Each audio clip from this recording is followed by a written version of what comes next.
하나님 말씀 사무엘하 12장 1절에서 15절 말씀입니다. 사무엘하 12장 1절에서 15절입니다.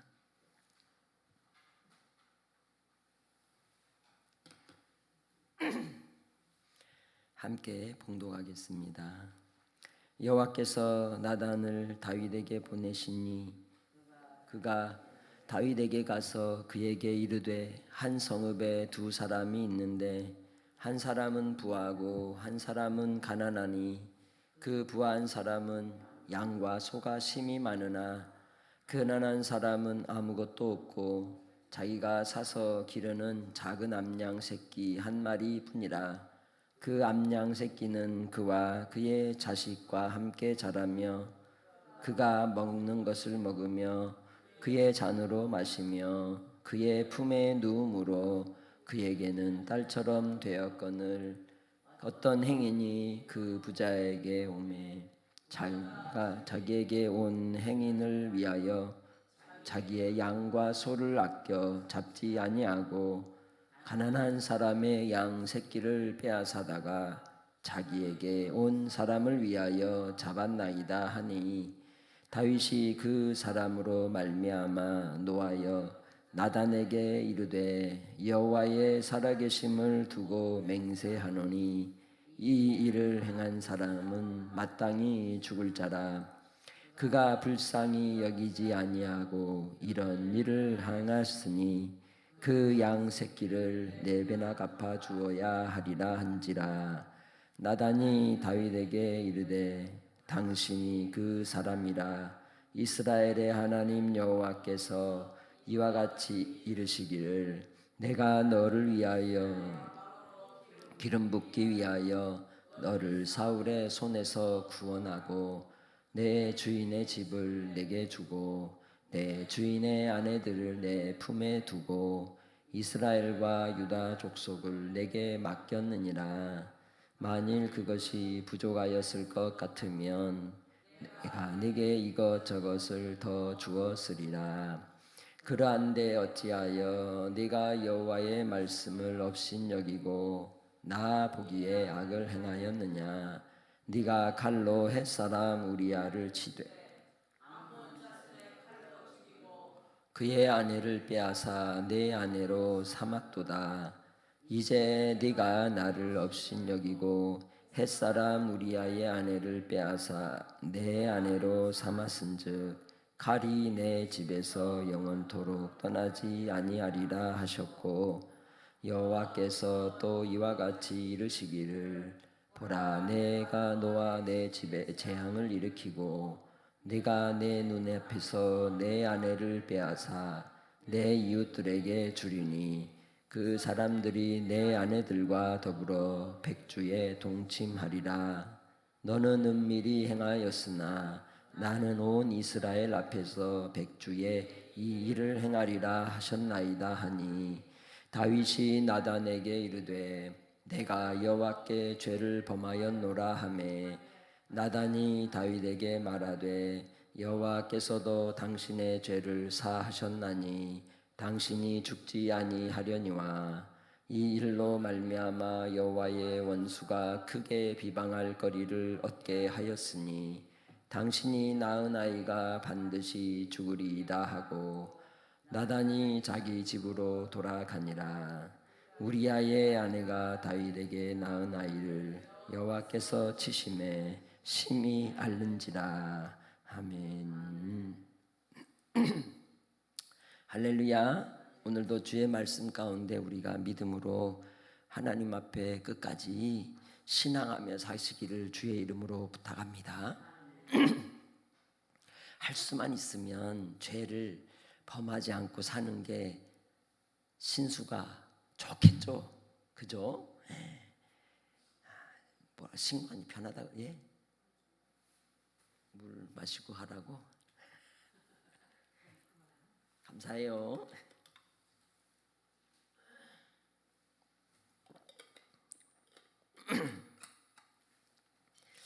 다윗이 밧세바를 범하는 죄만 안 저질렀어도 일평생 걱정 없이 살았을지도 몰라요. 그죠? 예. 다윗이 밧세바와 이 관계로 인해서 우리아의 집안과 원수지간이 되어버렸잖아요. 그리고 그 일과 연관이 되면서 암몬이나 또 이 압살롬이나 자녀들끼리 경쟁이 붙고 싸움이 붙고 다툼이 생기고 아버지의 그 범죄의 모습대로 큰아들이 자기 여동생을 범하는 일이 생기고 그러한 악이 계속 이어져가는, 하나님께서 자꾸 그 다윗에게 뭘 보여주셔요? 네가 한 죄를 네가 알렸다.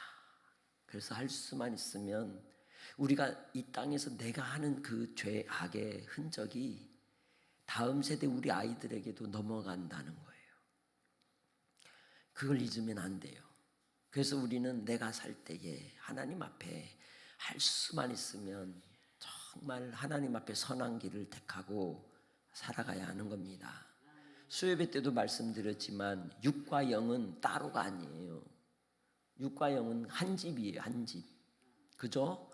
한 집이기 때문에 육으로 죄를 지은 것은 영하고 상관이 없는 게 아니에요. 항상 같이 가는 겁니다.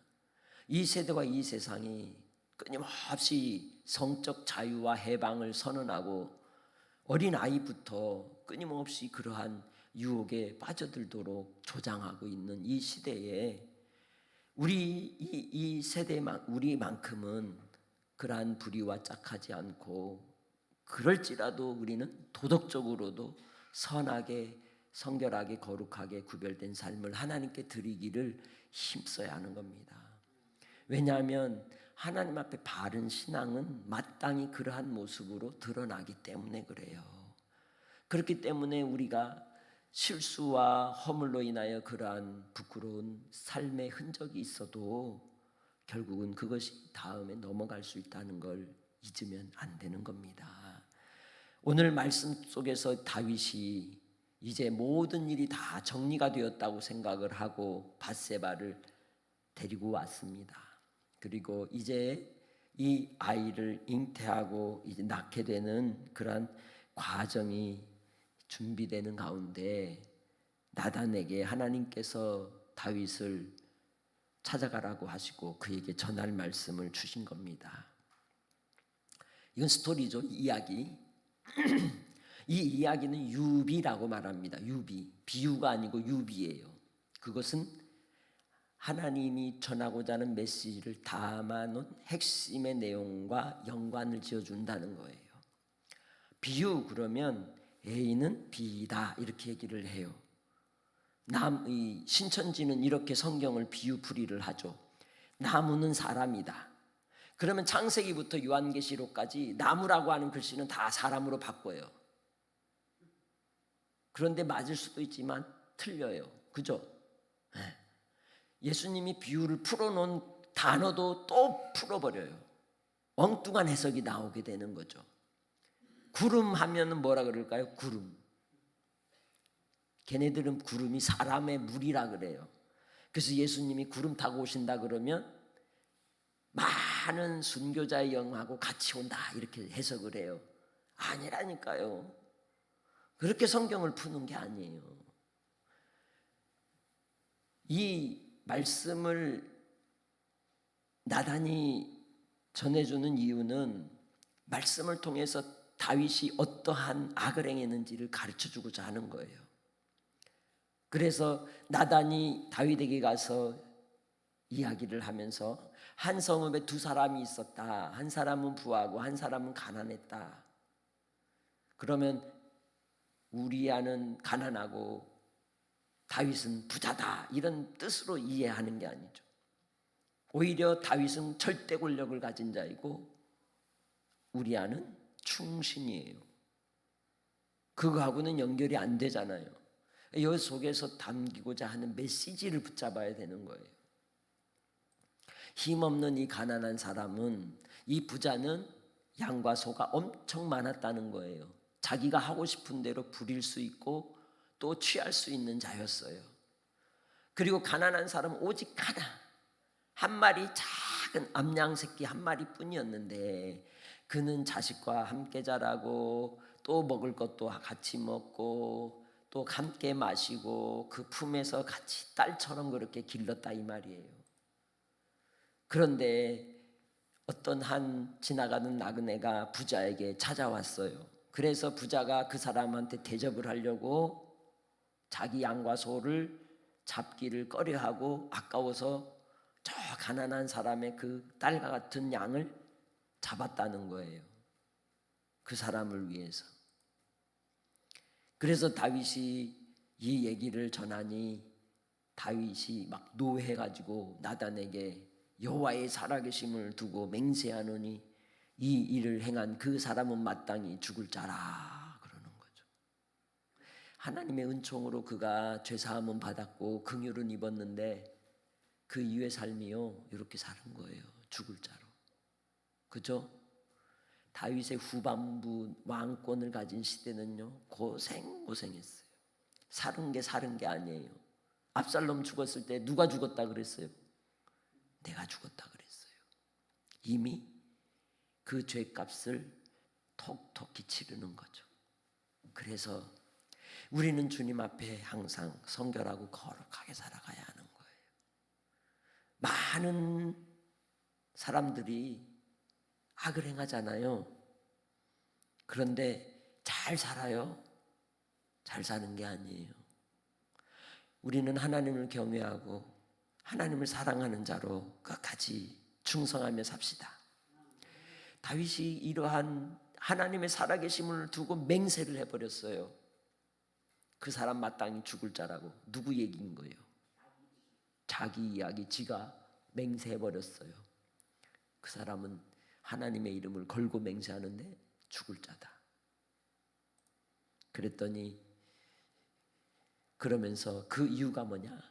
그가 불쌍히 여기지 않고 이런 일을 행하였으니 그 양 새끼를 4배나 갚아주어야 하리라 말씀했지만 양 새끼 4마리 준들 죽은 양이 돌아와요? 돌아오나요? 돌아올 수 없어요. 그런데 다윗은 이 양 새끼의 비유보다도 더 어땠어요? 악랄했죠. 그는 하나님을 섬긴다고 하면서 자기의 허물을 숨기려고 갖은 노력을 다하고 잔머리를 썼지만 하나님 앞에 또 임금님 앞에 충성스러운 우리아는 변함이 없었어요. 그리고 우리아를 죽음의 자리로 내몰기 위해 같이 따라간 부하들까지 활에 맞아 죽게 만들었어요. 그러면서도 괜찮다. 다음 데이 싸워서 저 성을 함락해라 라고 명령을 내리죠. 마치 아무 일 없었던 것처럼. 그것은 곧 다윗이 말하는 불쌍히 여기지 않는 잔인함이 다윗에게도 있더라 없더라? 있더라. 여러분에게는 있을까 없을까요? 우리에게도 있어요. 세상의 많은 매스컴을 통해서 들려오는 이야기들을 보세요. 아무리 선하다고 하는 사람도 자기의 어떤 실수와 어떤 큰 문제를 덮기 위해서 잔인해지는 모습을 우리는 봅니다. 그리스도 예수 안에서 우리는 그래서 주님 앞에 힘을 빼야 돼요. 힘 빼시기를 바랍니다. 옆에 분들에게 우리 힘 빼고 삽시다. 힘을 빼야 돼요. 힘을 빼야 하나님의 베푸시는 능력으로 우리가 설 수 있는 거예요. 누구를 위해서? 나보다도 내 후손을 위해서. 다윗이 복된 가문 같죠? 왕의 가문이 좋을까요? 다윗의 그 후손들 보세요. 얼마나 정말 모진 수모와 고통과 괴로움과 아픔을 당했는지. 그러한 사망의 골짜기 같은 다윗의 가문 속에서 누가 나오셔요? 예수님이 나오시는 거예요. 뭘 보여주는 거예요? 죄악 덩어리들 속에서 주님은 그들이 하나님의 아들 예수님이 오실 만한 자격이 없음에도 불구하고 하나님의 주권을 따라 정하셨기 때문에 오신 거예요. 그게 은총인 거예요. 여러분의 집안을 보세요. 여러분의 출생의 비밀을 보세요. 저도 출생의 비밀이 있어요. 어머니가 저를 자식이 5이나 되니까 너무너무 농사 짓고 살기 힘들어갖고 남원이 인월에서 함양에 가는 시외버스를 타고 함양병원 가서 뭐 하려고? 지어버리려고. 그 얘기를 안 했으면 되는데 어릴 때 그 얘기를 가끔 했단 말이에요. 우리 할머니가 자기가 나를 지켰다고 하려고 얘기를 해준 거예요. 내가 고맙겠어요? 섭섭하지 엄마가. 할머니는 고맙다고 할 수 있지만 엄마가 그랬다는 것 때문에 섭섭할 수 있잖아. 그죠? 그 소식을 듣고는 사람을 보내서 엄마를 데리고 왔대요. 못 지우게. 근데 그러한 인생 속에서 아픔과 신음 속에 우리는 다 그런 과거의 흔적이 다 있어요. 근데 지금 우리는 어디에 있어요? 하나님을 예배하는 자리에 있잖아요. 그죠? 그게 은혜 아닌가요? 세상 가운데서 나를 건져서 구원받는 자리에 두게 하시고 저 영원한 생명의 나라를 향하여 갈 수 있게 하신 것이 얼마나 큰 은혜입니까? 오늘도 참 사건 사고가 많았죠. 그죠? 밤새 안녕이라고 사건 사고가 많았어요. 러시아에서는 갑자기 막 이 우크라이나에다가 수십 발을 갖다가 폭격을 해버려가지고 많은 사람이 죽고, 또 부산 어디 초등학교에서는 경사로에서 그 무슨 그물망 만드는 끈덩어리 1.5톤이 갑자기 경사로에서 굴러 떨어졌는데 꼬마애들이 등교하다가 한 명이 거기에 깔려 죽고 3명이 다치고, 우리 주변에 사건 사고가 그렇게 많은 중에 오늘 내가 여기 살아있어 하나님을 예배하고 있단 말이에요. 그러니까 가슴이 참 그런 얘기를 들으면 아파요. 그리고 많은 사람들이 또 이 사기 피해를 당한 이들이 얼마나 또 고통을 당하고 있습니까? 오늘 우리는 주님의 은혜 아래에서 살아갈 때 하나님이 나를 불쌍히 여겨주셨기 때문에 여기 있는 줄 믿습니다. 나단 선지자가 이렇게 다윗에 대하여 강력하게 하나님의 뜻을 전합니다. 그래서 다윗에게 대하여 그 일은 곧 너의 일이라고 말씀하고 있는 겁니다. 그러면서 하나님이 뭐라 그래요? 내가 너를 이스라엘 왕으로 기름 붓기 위하여 너를 사울의 손에서 구원하고 내 주인의 집을 네게 주고 내 주인의 아내들을 내 품에 두고 이스라엘과 유다 족속을 내게 맡겼느니라. 만일 그것이 부족하였을 것 같으면 내가 네게 이것저것을 더 주었으리라. 그런데 왜? 그죠? 그런데 왜? 결국 우리의 욕심이, 우리의 미혹이, 우리의 정욕이, 아버지의 사랑이 없음으로 인하여 자꾸만 눈이 딴 데로 돌아가게 되는 거죠. 우리는 무엇에 마음이 빼앗기고 무엇에 눈이 팔릴 때가 있습니까? 주님 안에서 항상 하나님의 공급하신 은혜로 만족하고 주님 안에 감사하며 승리하는 은혜가 있으시기를 바랍니다. 하나님의 도우심이 없인 그래서 우리는 살 수 없어요. 분명 우리에게 베푸신 은혜와 사랑이 있는데 우리는 육체적 본능을 따라 끊임없이 마음이 빼앗기고 생각이 흔들리고 믿음도 흔들리는 경우가 많습니다. 그래서 주님 은혜를 따라서 하나님께로 나아가 주의 도우심을 구하는 믿음의 권속들이 되시길 바랍니다. 깨어있지 않으면 우리는 다 넘어질 수밖에 없는 거예요. 다윗도 그러한 순간순간마다 그가 기도했을까요? 안 했을까요? 죄 지으면서도 했을까? 안 했을까요? 우리도 그러잖아요. 어떻게 해서든지 위기를 모면해 보려고 여러 방법을 쓰면서 또 기도를 해요. 다윗도 하나님께 그랬을지도 몰라요. 하나님 이거 어떻게 해야 되죠? 하면서 하나님의 뜻이 자기에게 응답이 되었을서도 그 뜻을 안 취하고 조급한 마음에 인간적인 방법을 막 쓰게 되었을지도 몰라요.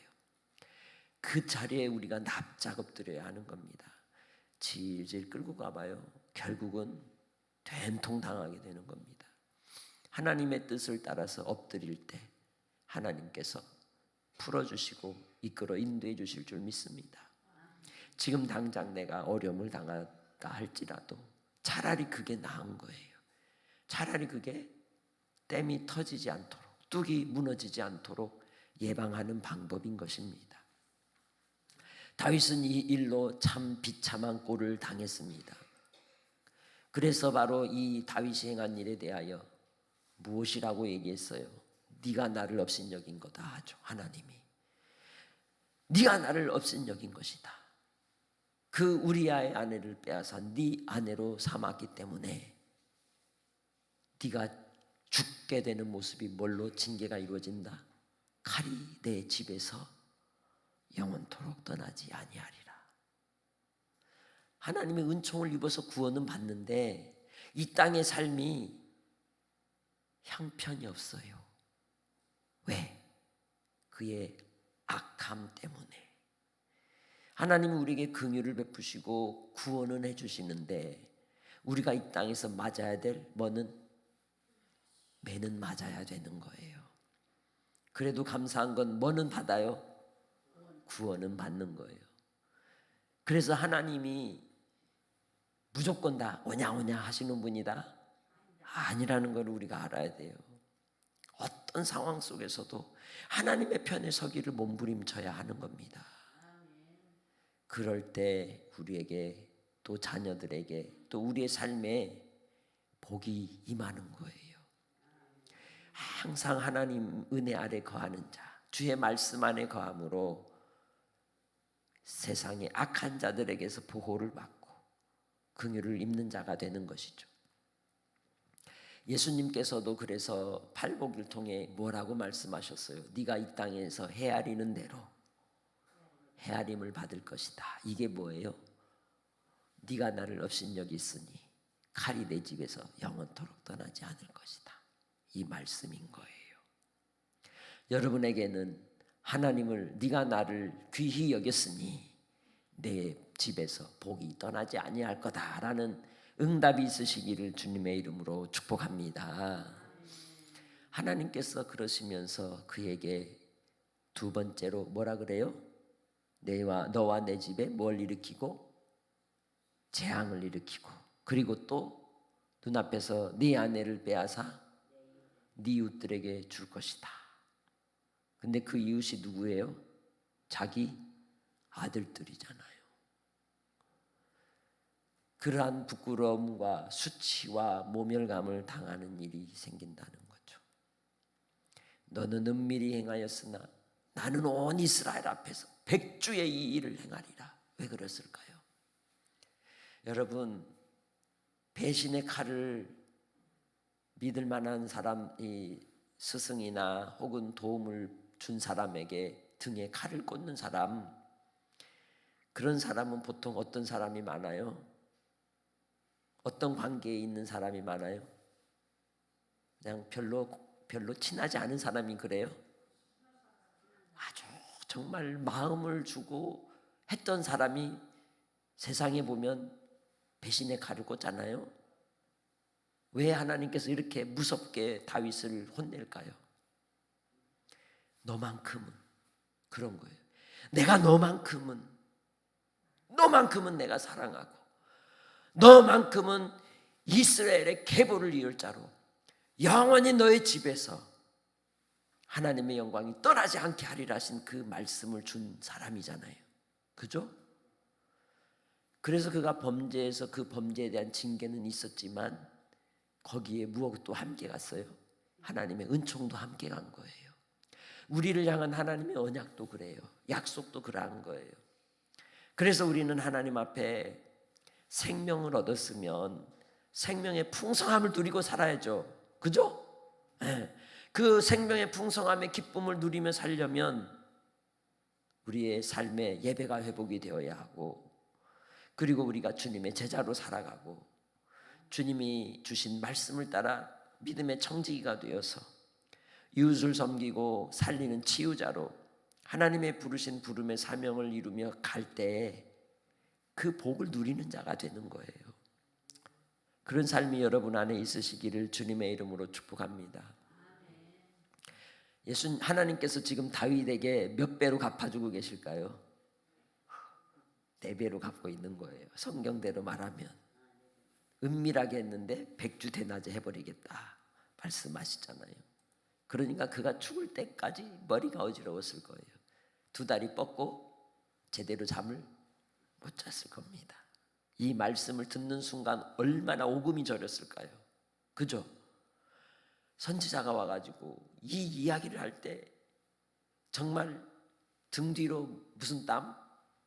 막 식은 땀이 막 쏟아져 나오고 얼마나 큰 후회가 됐을까요? 그러지 않아도 그가 숨기고 있으면서도 불안했을까요? 안 했을까요? 불안한 거예요. 불안한 것 자체가 감옥이에요. 살인사건이든지 어떤 절도든지 나쁜 짓을 하고 지명수배가 되든지 혹은 다른 사람이 누명을 쓰고 감옥에 갇힌 채 세상에서 그냥 편하게 살면 그 사람이 편할까요? 그것 자체가 감옥인 거예요. 차라리 유죄 판결을 받고 그냥 시간을 보내고 편하게 하는 게 더 나을 수 있어요. 하나님이 내리신 판결이 다윗에게 얼마나 큰 심판의 그 결과로 고통스러웠을까요? 그러면서도 한편으로는 그는 그 마음에 이런 생각도 들었을 거예요. 살았다. 차라리 하나님이 나를 치시니 내가 살았다. 하나님이 나를 혼내주시니 오히려 살았다. 부모님한테 나쁜 짓, 은밀하게 나쁜 짓 하고 났을 때 안 걸리면 좋아요, 걸리면 좋아요? 안 걸리면 좋을 것 같은데 불안해요. 언제 그거를 드러날지 모르니까. 초등학교 5학년 때 제가 호주머니를 뒤지기 시작했어요. 친구들이 학교 갔다 나오면 문방구에서 막 맛있는 걸 사 먹는데 용돈도 안 주시니 어떻게 하다가 친구가 그 방법을 알려주는 거예요. 이렇게 호주머니 엄마 이렇게 동전 하나씩 빼면 엄마 모른다고.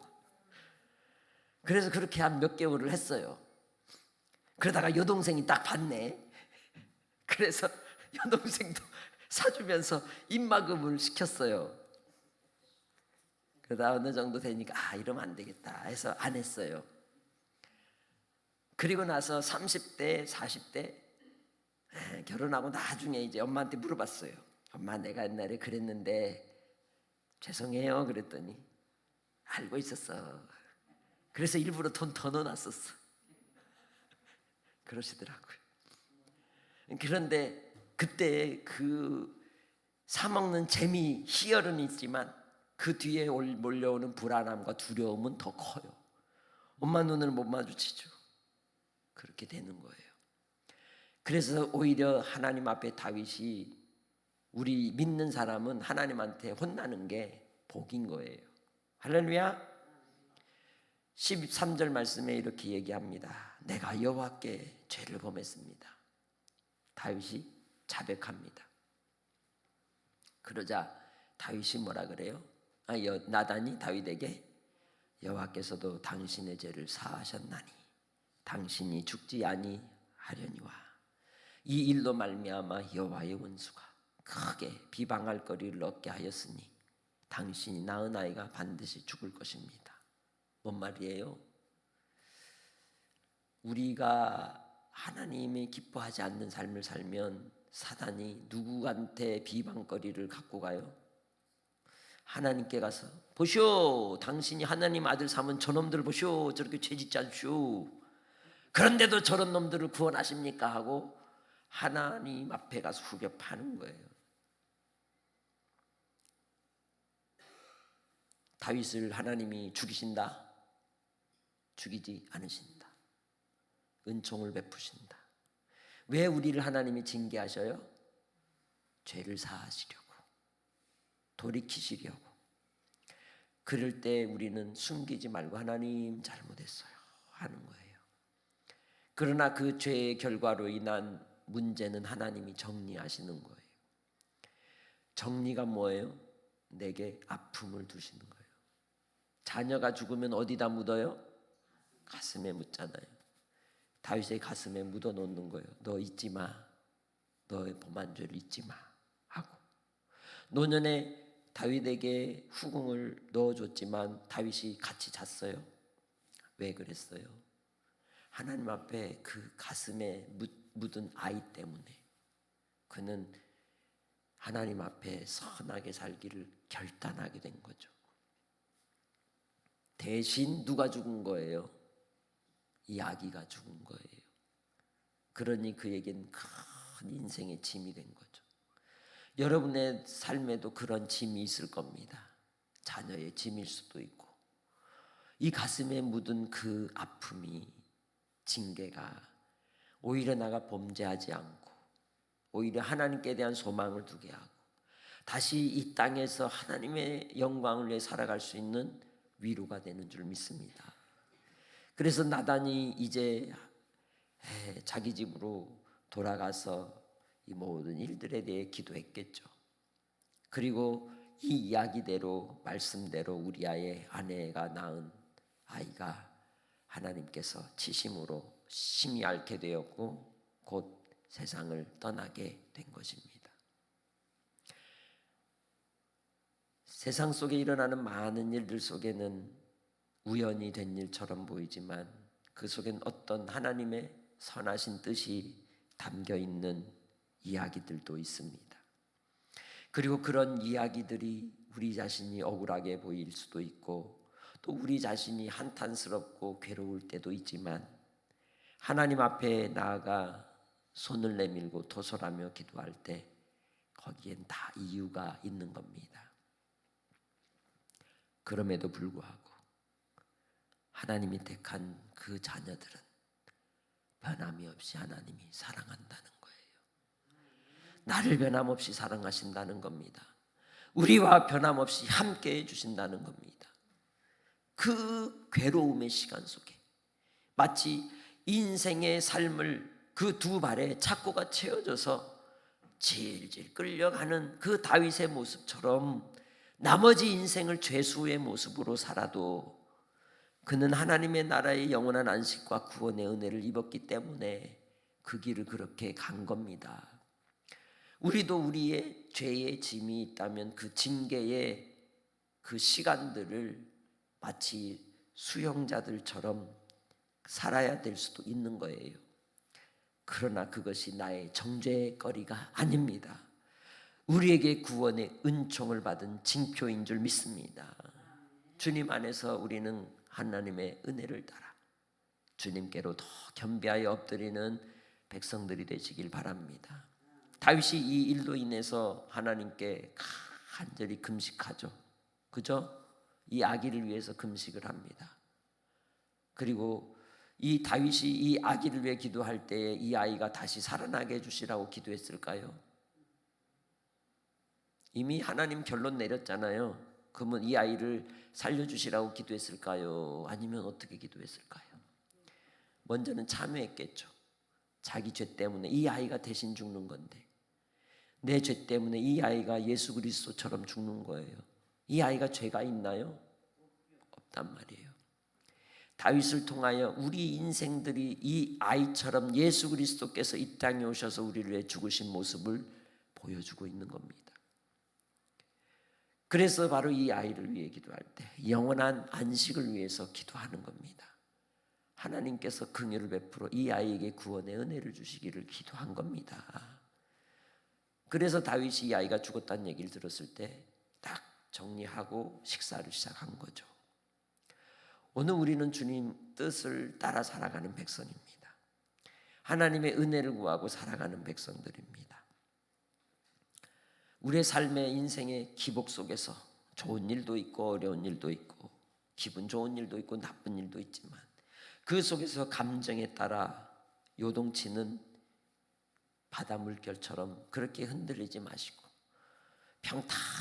평안함 가운데 그 파도가 몰아치는 그러한 태평양 깊은 물속의 잔잔함처럼 주님 예수 안에서 주시는 은혜의 평강으로 하나님만 붙들고 사랑하며 사시기를 주의 이름으로 축복합니다. 그래서 사실은 하나님이 다윗을 불쌍히 여기고 은혜를 입힌 것 같은데 사실은 밧세바를 불쌍히 여긴 거예요. 왜 다윗을 남겨두셨고 왜 다윗에게 이러한 고통 속에서 이어져 가게 하셨을까? 그것은 밧세바를 주님이 불쌍히 여기셨고 밧세바를 통하여 예수 그리스도의 계보를 있게 하신 겁니다. 우리는 주님 안에서 은총을 입은 자예요. 이 세상 속에 만나는 많은 사람들, 아직 예수 믿지 않는 사람들도 그들 가운데 은총을 입고 구원받을 사람들이 있습니다. 그들에게 대하여 우리가 선입견을 가지거나 또 섣부른 판단을 통해 정죄하지 않고 불쌍히 여기고 긍휼의 마음으로 하나님 그들의 영혼을 구원하여 주옵소서 기도하는 우리가 되기를 원합니다.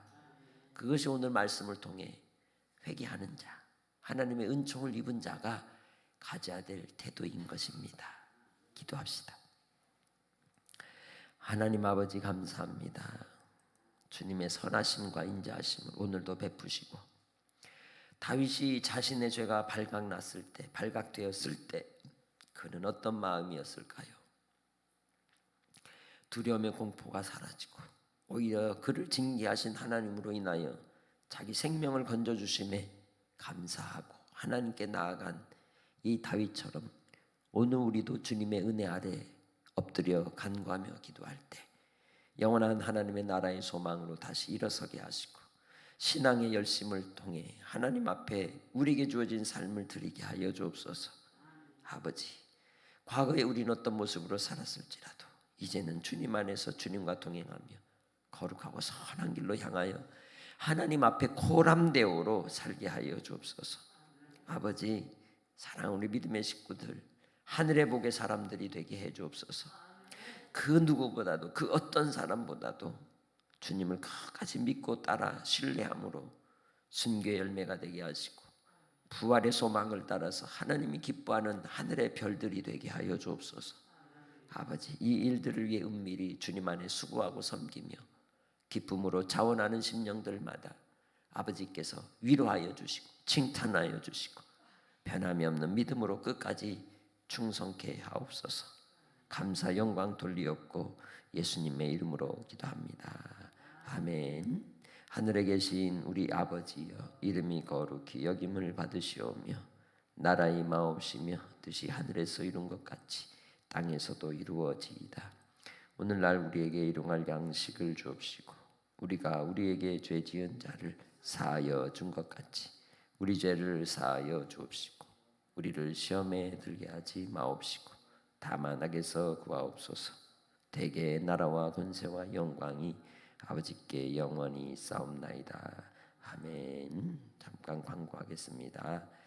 내일은 이제 중고등부 주최로 일 분식 작은 바자회를 하는데 그래도 손님들이 좀 꽤 올 거예요.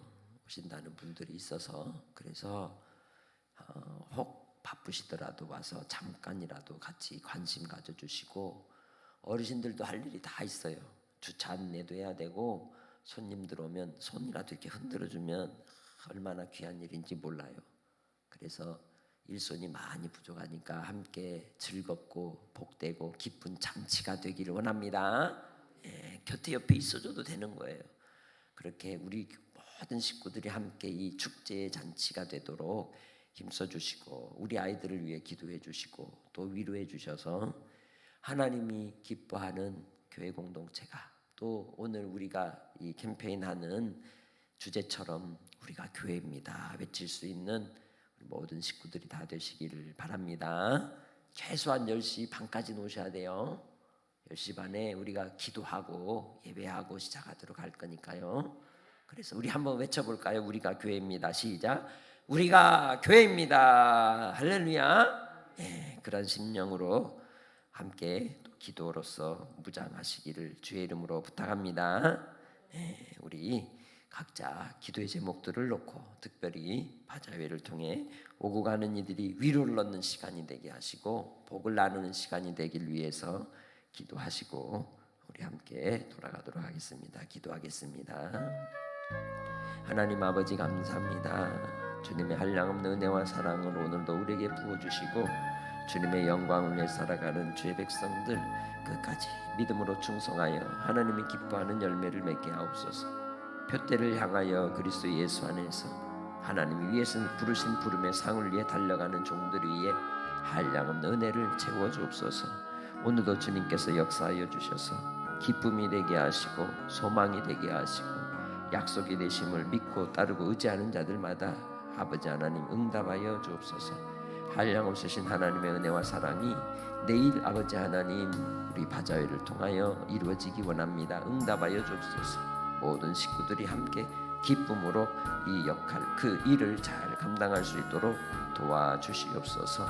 아버지 하나님 사랑하는 믿음의 원속들 더욱더 성령 충만 은혜 충만 믿음 충만케 해주시기를 원합니다. 주여 동행하여 주옵소서.